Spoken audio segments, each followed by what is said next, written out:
Hello, class. Welcome to the House of Pain University. I am Popeye, your professor. I am the Dean of Mean, so sit down, shut the fuck up, and pay attention. Today's class is on stopping the vote through the use of infinite perspective.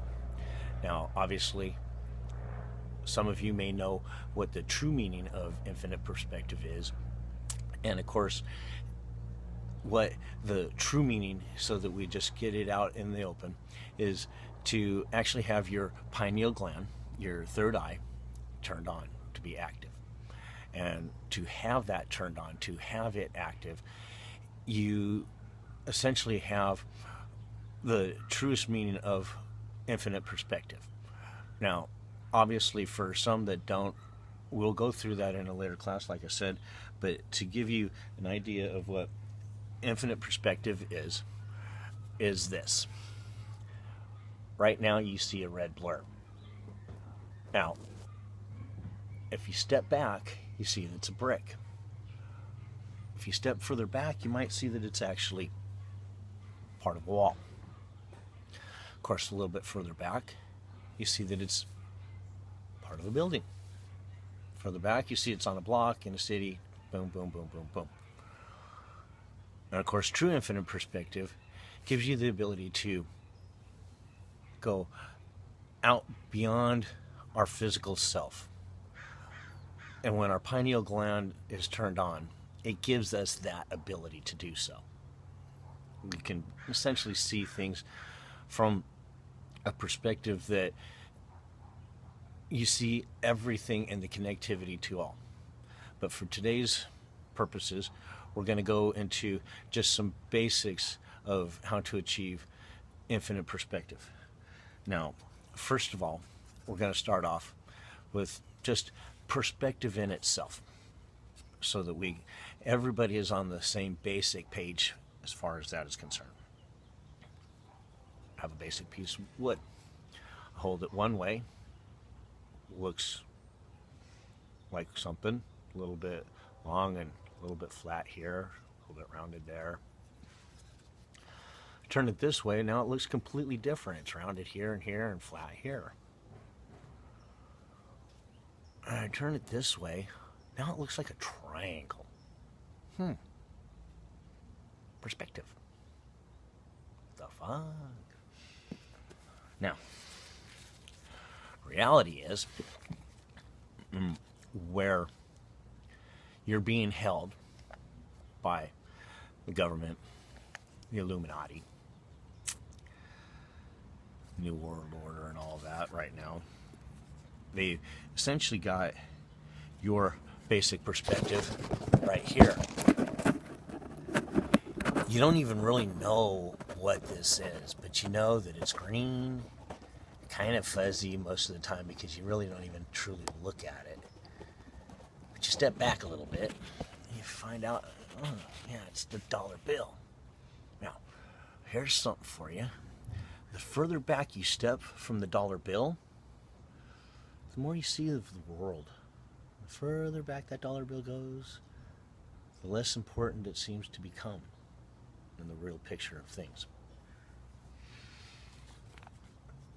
It's a very important part of all of this. Now, what the government is doing, the church, and they're both in this all together, believe me. Anybody that says that there's separation of church and state, I got one fucking question for you. What does it say right there? In God we trust. That went on the dollar bill sometime in about the 50s.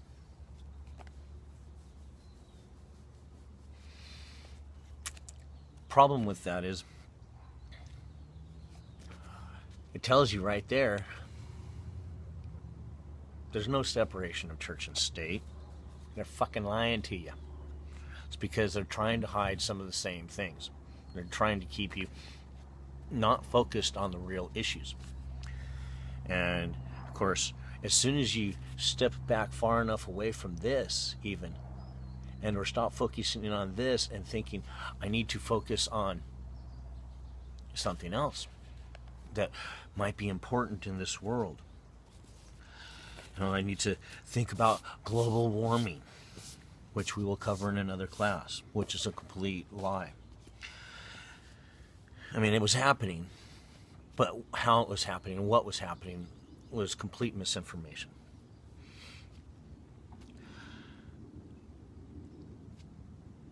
As soon as you stop focusing on the dollar bill, and the way we do this is obviously we spend a shitload of our time trying to achieve these, because we think that we have to have this in order for us to survive here on this world. We don't need a monetary system. It's a complete lie. And in fact, just so you completely understand, we will cover this part in another class as well. And most of it stems from the use of energy.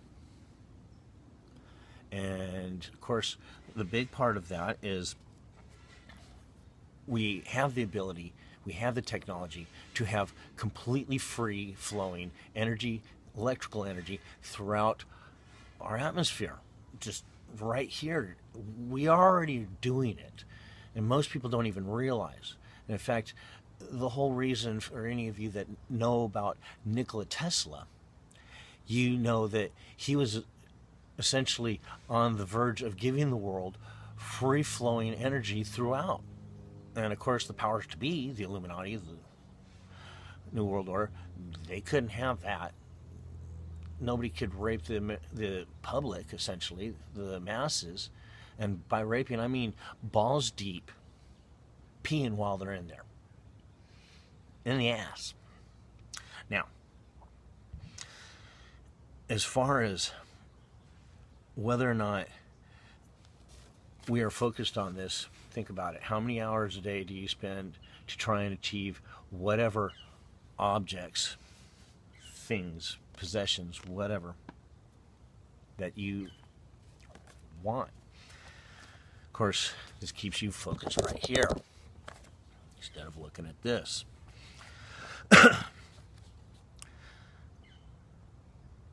Our founding fathers were actually trying to tell us that we were going to be able to achieve infinite perspective at just about the time that it was necessary for us to become the fourth check and balance of our government system. Our government system, obviously, is the executive, the legislative, and the judicial. But of course, what happens if all three are so out of control that they're no longer a check and balance amongst each other? And I do believe that that's what we have, because it's just fucking... Well, the founding fathers knew that our pineal glands were set to be turned on. That there was a specific date and time even. And in fact, we've been told in 3 different ways for most of us, and most of us completely ignored the real, and listen to me, the real perspective on this. Because they didn't look at all of the picture. They were still too focused on this most of the time. The 3 different ways was essentially, particularly here in the United States, we had right here the national seal, the backside of the national seal, no less. We had, in astrology terms, the age of Aquarius. And then, last but not least, because it's the one that actually made the biggest row out of everything in the most recent history of the world, not just the United States, but everywhere.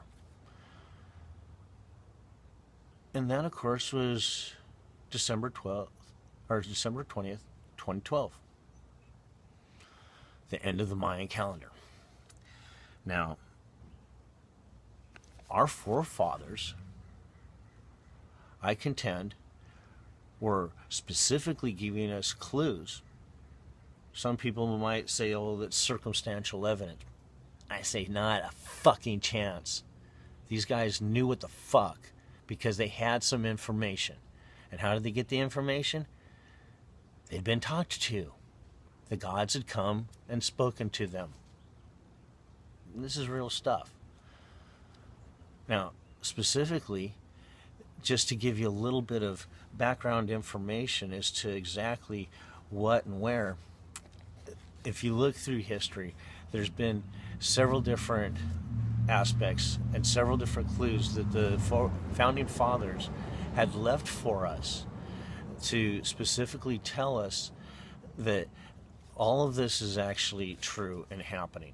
But they put the biggest clue right here in the dollar, the place where they knew that the future governments were going to shove your face. Now, let's start off with Annuit Septis. Now, Annuit Septis is essentially the new year. And what they were specifically speaking of was a little thing called the precession of the equinox. Now, most people don't know what the precession of the equinox is, but what it is a wobble in the axis of our Earth. Pretty simple. It's a rather large wobble because we have a rather large Earth. And it takes a while to get around. But what it is, too, is it's a time thing. And what's happening is our Earth is pushing through an energy field. And essentially this energy field is something that goes throughout not just our solar system, but throughout the universe. And in fact, as far as the solar system in itself, this is where the global warming came in. Global warming didn't just happen right here on Earth. It happened throughout the entire solar system. But it happens about every 25,920 years. The precession of the equinox. And where specifically they have told us about this is in a couple of different places. They told us to look at it, they told us the date, and they told us essentially what happens. And the way they did that is, one, the all-seeing eye. This is representative or in reference to our third eye, the pineal gland. And what they were trying to tell us as well with this seal is that it was turned on a specific date, that everybody's was, in the entire world, not just here in the United States. You know, God bless America. God bless everything. Fucking assholes. What the fuck? You think that God just fucking blessed NASCAR or fucking football? Yeah, thank God for letting me win the game. Dip fuck. God blesses everything because God is everything. The other side got blessed too. But there wasn't a blessing in the, well, this guy's going to win, but the other guy's not. You're a fucking idiot. Anyway. The pyramid in itself. They were trying to tell us specifically not only about the gods, but specifically about 2012. About the Mayan calendar. Now, first of all, there's what looks like the Great Pyramid of Giza. Well, what's the significance of that? The significance of that is essentially that the Egyptian gods built the fucking pyramids. Now, when you look at this, you look at that pyramid and you look a little closer. Look right up close. See where you see those 13 courses of stone. Now, the 13 courses of stone are a specific code relating directly to the Mayan calendar. and 2012.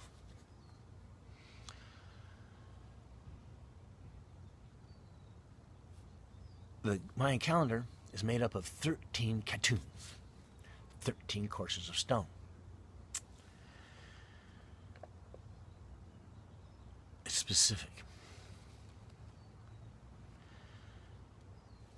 Then there's the wording down at the bottom. Novus Ordo Seclorum. Now most people wonder, well, what the fuck does that mean? And if you looked it up ever, it means New Order of Ages. But if you understood what the founding fathers were talking about and where that quote came from, then it makes even a little bit more sense. And specifically where that quote came from was a thing that was used far more than the Bible back in the early days, during the days of Enlightenment, when this country was founded. And it was a thing called the Eclogues of Virgil. And the Eclogues of Virgil are essentially some writings that were some poems, some philosophies, and so on, but they were used, like I said, as guidance. Now, the actual quote that the New Order of Ages was taken from is from the fourth Eclogues of Virgil. And it goes as this: a mighty order of ages is born anew. Both prophetic virgin and Saturnian kingdoms now return. Now a new progeny is let down from the lofty heavens. The boy is soon to be born, in whom the Iron Age shall come to an end, and the Golden One shall rise again in the whole of the earth. Whatsoever tracks remain of our old wickedness, once done away, shall free the earth from never-ceasing fear. He shall receive the life of gods, and see heroes and gods commingling, and see himself of them, and with his Father's worth reign over a world at peace. Now, I contend, because they're very fucking specific about this, that they're talking about, when they say Annuit Septis, they're talking about the Great Year, when the last precession of the equinox finished and the new one started. That was December 20th, 2012.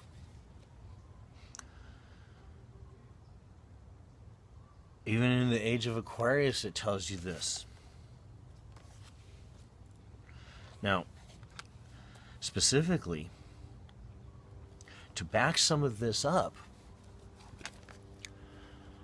one would merely have to look at the Capitol Dome, something that is central for all to view. And they put it in a place where everybody has access to it, in which they can just at least stand back. They can't get up close, but they can look at it. And that is the Capitol Dome. Now, let's start from the bottom up on this one, just so that it kind of all ties in at the end. Because when you walk in, the first thing you do when you look up, the first thing you see is a thing called the frieze. What the frieze is this mural, essentially, that goes all the way around underneath the large windows within the Capitol Dome. And this frieze is depicting American history. Now, the part that I find interesting is this. Within the frieze is something that I'm not so sure is actually American history. I'm a little confused, because I'm like, what the fuck? And that would be the meeting of Montezuma and Cortez. Now, I don't know about you, but I'm pretty sure that that's not American history. The fuck? That's Mexico history. Literally, Mexico. Not a U.S. So, then it makes me think, okay, something a little odd there, but what's even more important than that is behind Montezuma is the Mayan calendar. A clue. Now, go on up above the large windows. Next thing you see is this ring. As you look up from the frieze, you see the windows, then you see this ring. And this ring is a ring of stars, or circles actually. Circles with 5-point stars in them. And this is part of why the 5-point star is throughout everything U.S. There's actually 72 of these circles with 5-point stars. Now, this is specific to the math directly telling you that the precession of the equinox is a real thing, and that the Mayan calendar that you just saw in the frieze has validity. And that is this. Get out your calculators, because you're going to want to check me on your math. Let's start off with this. We spin a top. It's spinning. But it also has a little bit of a wobble to that axis. That wobble is a complete circle. A circle 360 degrees.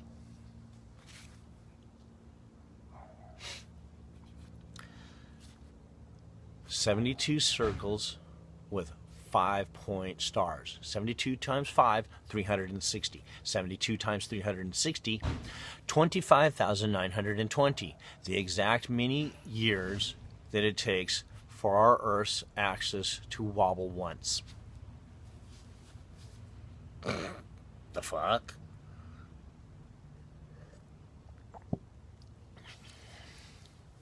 And in fact,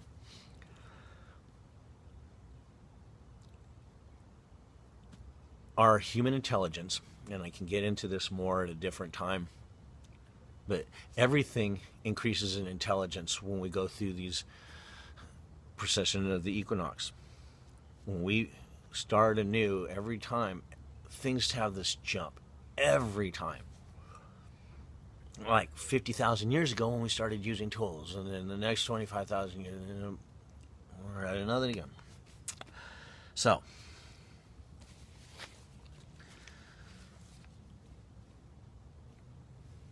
then above that ring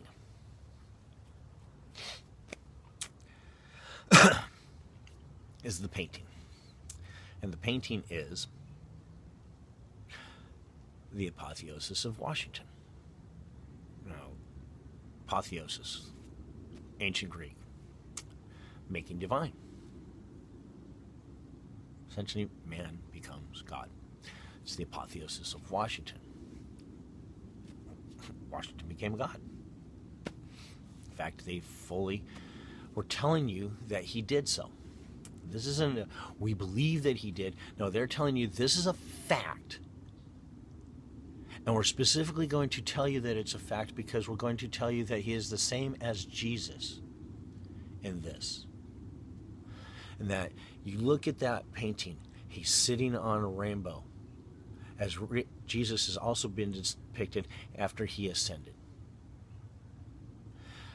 Washington is sitting on the clouds, on the rainbow, amongst the clouds with other gods. It's pretty clear.